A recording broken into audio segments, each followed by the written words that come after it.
Hey guys, Earl Henderson here, Primordial Defense. Thank you for watching.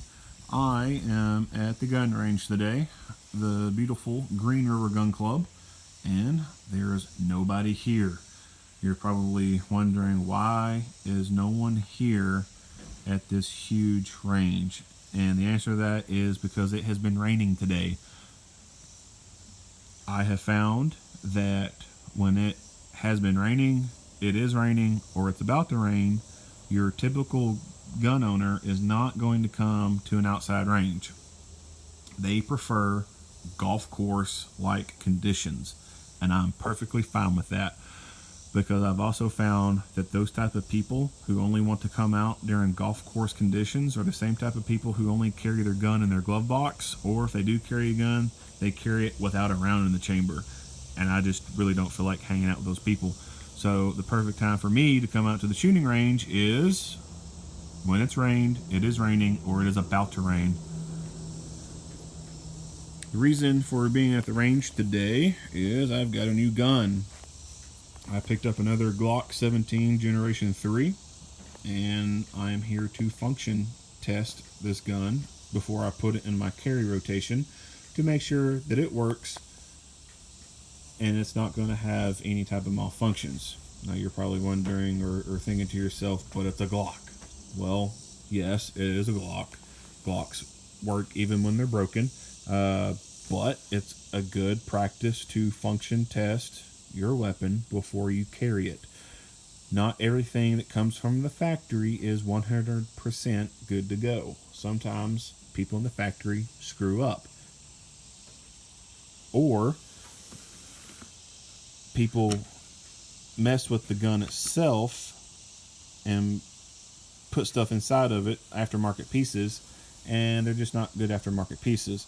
I bought this gun used, and the person who had it before me said that they had replaced the factory recoil rod and spring with an aftermarket one.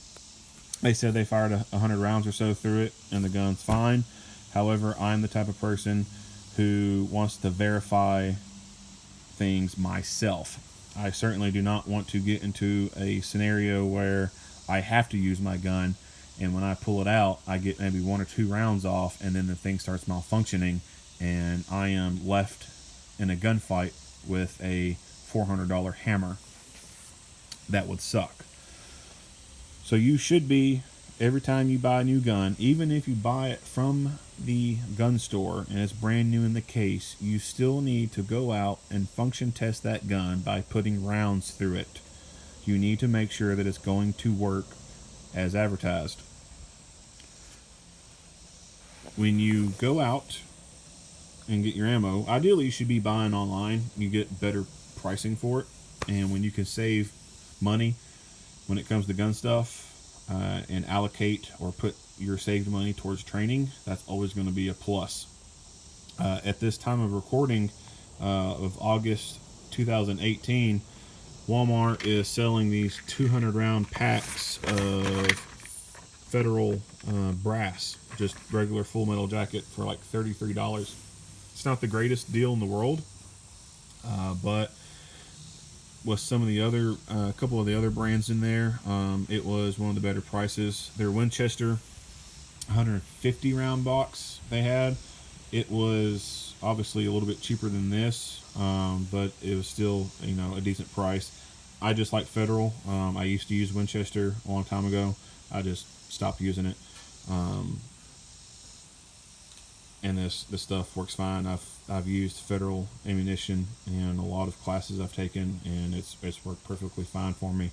When you're looking at ammo to use for training or practice, you want to use more quality ammo versus trying to skimp out and go with that really cheap ammo like Wolf or aluminum.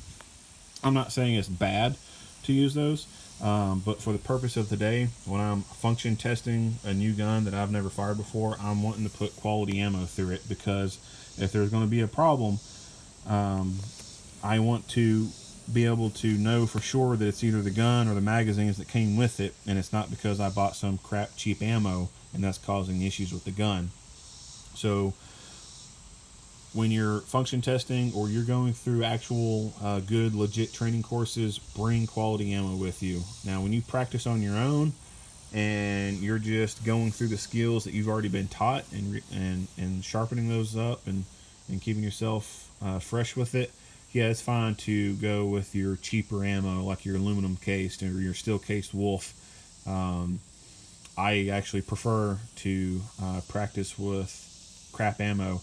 That way I have an increased likelihood of experiencing a malfunction during my practice sessions. That way I can work through a malfunction drill as it happens versus setting it up with dummy rounds and knowing that it's going to be occurring. When it happens as a surprise and I'm able to work through it efficiently, it's better for me in a training standpoint versus setting it up and knowing that it's coming. As I'm getting older, I am having crappy memory, and I forgot to bring my targets for the day. So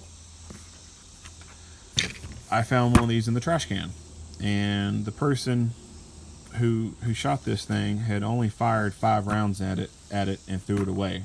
Well, this is a perfectly good target. All you need to reuse this target is some simple pasties. You just take a pasty. I covered up 2 bullet holes right here. You just, peel your pasty off and you cover bullet holes. And then next thing you know, you have a perfectly good target to be able to use and reuse. When you start punching this middle part out here with so many rounds that you're having to put pasty on top of pasty on top of pasty on top of pasty on top of pasty just to cover the hole, that's when you can start replacing and throwing this away. In the meantime, all it took was 3 little pasties to cover the bullet holes, and now I have a good target to reuse. We want to save money where we can so that we take that saved money, put it towards quality ammo, and put it towards quality training.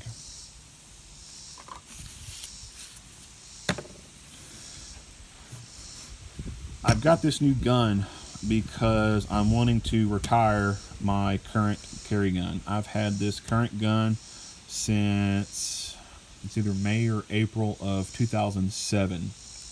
Bought this gun brand new at the Gun Vault. My buddy Chad owned a gun store, probably one of the coolest gun stores I've ever experienced in my life.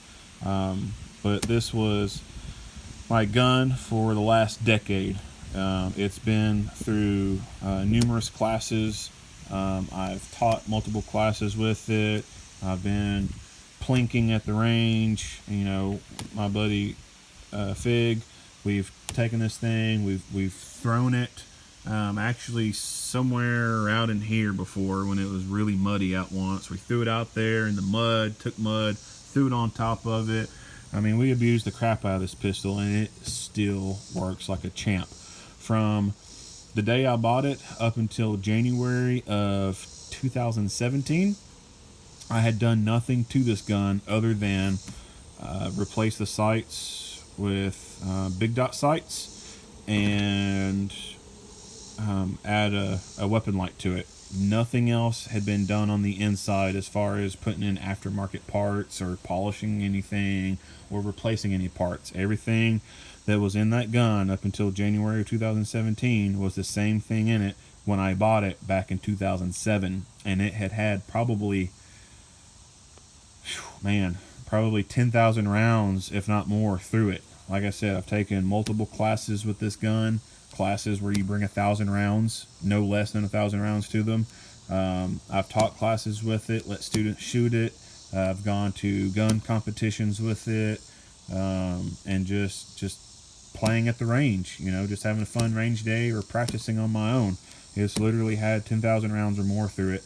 And in January of 2017, for a birthday trip, girlfriend and I went down to Atlanta, and we ended up going to the Glock factory. The cool thing about the Glock factory is you can go there, you can bring your Glock and give it to them, and they will inspect and replace any parts in it for free. It doesn't cost you a dime. Only thing it costs you is your time and the gas going over there. And like I said, from 2007 to 2017, this gun had been through a lot. Multiple classes, threw it in the mud, abused it, everything. And when the armorers looked at it, they said all the internals looked fine on the inside, and the only reason why they were replacing the internals was just because of the age of the gun. It was 10 years old. They said that they had more updated parts, and that was actually one of the terminologies that took away from there. They never did say replace. They didn't say, well, we'll replace this part. They just said updated. So I guess that was a key phrase or a word that they would use or try to avoid. One word they try to avoid is replacing, and they just say update, which I thought that was just kind of interesting. But anyway, it's been in service with me for the last 10 years. It's been an everyday carry gun. I've used it at work. And just because of its age and I guess sentimental value, I'm wanting to retire it and start going to the next one and carry it more. As I was explaining earlier, my buddy Fig, we used to come out to the range a lot, and like I said, we took our guns, threw them in the mud, see what they could handle, and train and practice out here a lot. And my buddy Fig, he put a little unique sticker on top of the gun when he did intelligence work, and it's just kind of a sentimental thing. And over the years, the sticker's starting to wear off, and I just don't want it to wear off anymore to the point where I can't see it anymore. That plus, if I use this gun for real, then it's going to be locked up in an evidence vault somewhere, and I'm not going to have access to it anymore. So it's better just to have I guess you say a sterile gun, so to speak, that you don't really care about to be able to use. If you have to use it and it gets taken away, no big deal. Now that obviously this one has more sentimental value, I just want to preserve it and take care of it versus have the chance of having to use it and it get taken and be locked up for an undetermined amount of time. That is the gist of what I was wanting to talk about here at the Green River Gun Club. If you have any questions, feel free to message me, leave a comment. If you like what you've heard, give me a like, give me a share, tag your friends. Again, this is Earl Henderson, Primordial Defense. Thank you for watching.